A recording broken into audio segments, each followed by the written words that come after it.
अवधूत चिंतन श्री गुरुदेव दत्त श्री स्वामी समर्थ महाराज की जय. श्री स्वामी समर्थ. सर्व ताई आणि दादांना तुमचं सर्वांचं स्वामी समर्थ माझी आई या चॅनलमध्ये स्वागत आहे. आजचा दिवस स्वामी महाराजांच्या कृपेने तुमचा सुखाचा आणि आनंदाचा जाऊ हीच स्वामीचरणी प्रार्थना करून आजच्या नवीन व्हिडिओला नवीन सेवेला सुरुवात करूया. तर बघा, आता थंबनेलवरून तुम्हाला समजलंच असेल की आजचा आपल्या व्हिडिओचा नेमका विषय काय आहे. तर बघा, स्वामींची खूप सेवा केली पण काहीच फायदा झाला नाही असं बऱ्याच जणांच्या बाबतीत घडत आहे. आणि असं बऱ्याच काही ताईंचं असं म्हणणंही आहे. आणि काही ताईंना खूप छान असं स्वामी महाराजांच्या सेवेने खूप छान असे अनुभव आलेले आहेत, प्रचिती आलेली आहे. स्वामी खरं आहेत हे त्यांना समजलं आहे.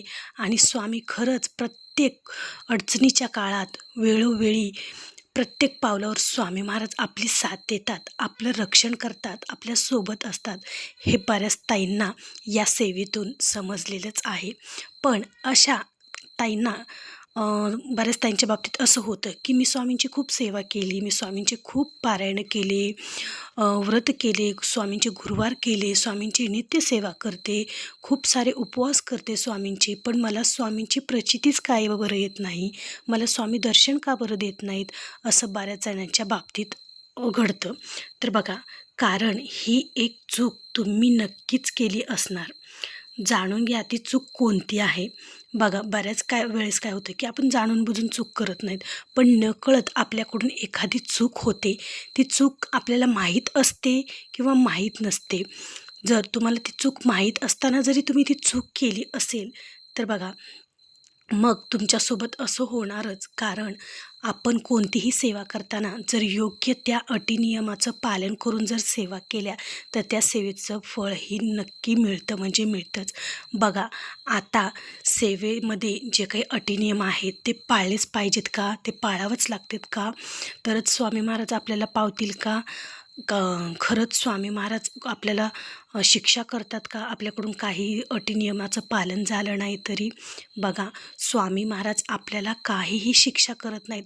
कोणतेच देव आपल्याला शिक्षा करत नसतात.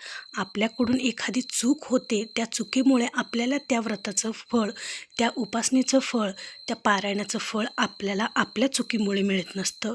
असं नाही की देव आपल्याला शिक्षा देतात, देवाने आपल्याला शिक्षा दिली, एवढी आपण सेवा करतो, खूप सेवा केली देवाची पण काहीच फायदा झाला नाही, असं अजिबात आपण म्हणायचं नाही. ती चूक कोणती होती, ती चूक कशा प्रकारे आपल्याकडून घडत आहे, तर हे सर्व काही मी तुम्हाला आज या व्हिडिओमार्फत सांगणार आहे. तर व्हिडिओ शेवटपर्यंत स्किप न करता बघा, म्हणजे जेणेकरून तुम्हाला सर्व काही माहिती अगदी व्यवस्थित मिळून जाईल. आता बघा, बऱ्याच जणांच्या बाबतीत काय होतं की सेवेला सुरुवात केली की लगेच त्यांना छान असे रिझल्ट येतात, छान असे अनुभव येतात, छान प्रचिती येते. स्वामी महाराज त्यांना दर्शनही लवकरात लवकर देतात पण.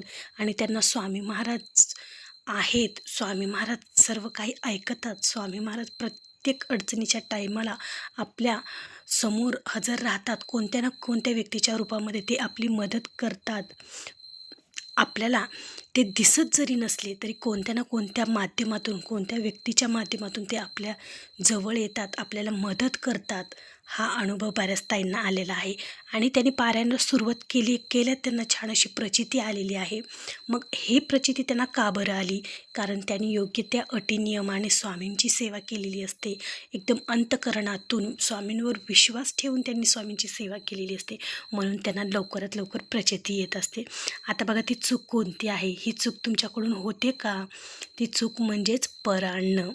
बघा, परअन्न म्हणजे आपण ज्यावेळेस सेवा करत असतो, आता स्वामी महाराजांची सेवा असो, कोणतीही सेवा असो, आपण संकल्पयुक्त जर सेवा करत असाल तर संकल्पयुक्त सेवा करताना आपण मांसाहार वर्ज्य करायचा असतो, परअन्न वर्ज्य करायचं असतं. हे मी प्रत्येक व्हिडिओमध्ये सांगत असते. ज्यावेळेस तुम्ही संकल्पयुक्त सेवा करतात त्यावेळेस परअन्न वर्ज्य करा, परअन्न वर्ज्य करा असं प्रत्येक व्हिडिओमध्ये का बरं म्हणते, कारण या परअन्न म्हणजे दुसऱ्याचं अन्न ज्यावेळेस आपण ग्रहण करतो, बाहेरील अन्न ज्यावेळेस आपण ग्रहण करतो त्यावेळेस आपल्याला त्या अन्नातून लागलेले दोष असतात. आणि त्या दोषामुळेच आपली सेवा ही फळाला येत नाही. आपण केलेली सर्व काही सेवा, पारायण हे सगळे काही व्यर्थ जातात. बघा, आता परअन्न नेमकं कोणाच्या घरचं घ्यायचं, कोणाच्या घरचं घेऊ नये हे पण मी तुम्हाला सांगणार आहे. बऱ्याच वेळेस काय होतं, आपण अटी नियमाचं पालन करून काटेकोरपणे आपण स्वामींची सेवा करतो, पूजापाठ करतो. घरात सर्व काही सवळ्यामध्ये करून आपण पूजा घरी करत असतो. आणि या पारायणाच्या काळामध्ये जर तुम्ही बाहेरील परान्न घेत असाल, मग त्या बाहेरील व्यक्तींनी केलेला तो स्वयंपाक असो, तो त्यांनी कसा केला असेल, काय विचार करून केला असेल, किंवा तो स्वयंपाक करताना त्यांनी काय काय बोलले, काय काय नाही, हे सर्व काही दोष त्या अन्नाला लागले जातात. आणि ते जर आपण अन्न ग्रहण केलं तर त्या अन्नाचा दोष आपल्याला लागतो. आणि त्याच्यामुळे आपली केलेली सेवा ही पूर्णपणे आपल्याला अनुभव देत नाही.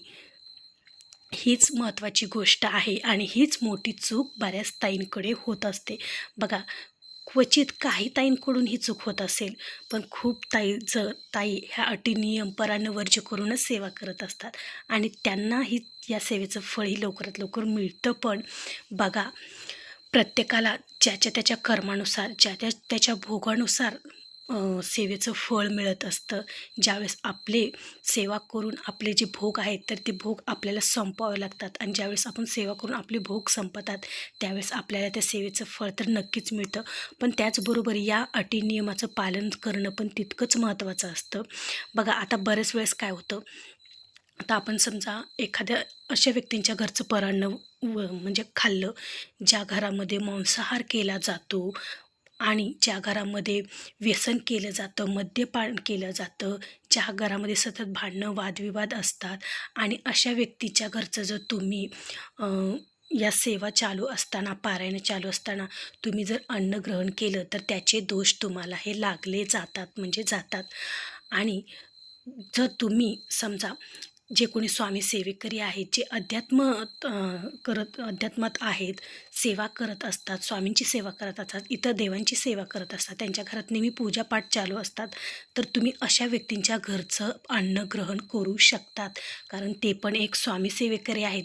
मग त्यांना त्यांच्या घरचं जेवण हे ते खूप शुद्ध भावनेने, अंतकरणाने आणि सात्विक जेवण त्यांच्या घरचं असतं. त्याच्यामुळे जे स्वामी सेवेकरी आहेत त्या घरचं तुम्ही अन्न ग्रहण करू शकतात.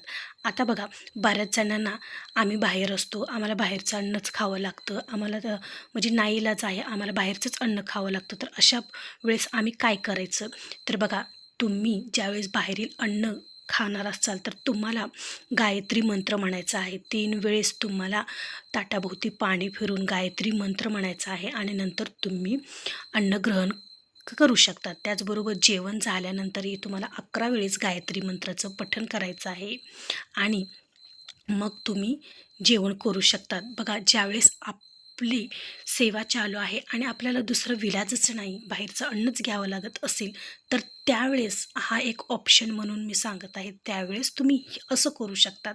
पण शक्यतो अन्न वर्जच करा.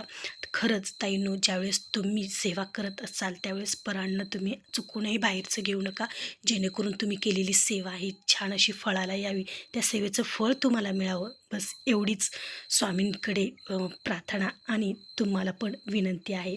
अशा प्रकारे जर तुम्ही सेवा केली तर बघा, तुम्ही केलेल्या स्वामींची सेवा जी केलेली आहे तर त्याची लवकरात लवकर तुम्हाला फळही मिळेल, अनुभवही येईल आणि स्वामींच्या सेवेची सेवा केलेली कधीही वाया जाणार नाही. तर अशा प्रकारे जर तुम्ही स्वामी महाराजांची हे अटी नियम जर पाळून तुम्ही स्वामींची सेवा केली तर नक्कीच या सेवेचं तुम्हाला फळ हे नक्की मिळणार.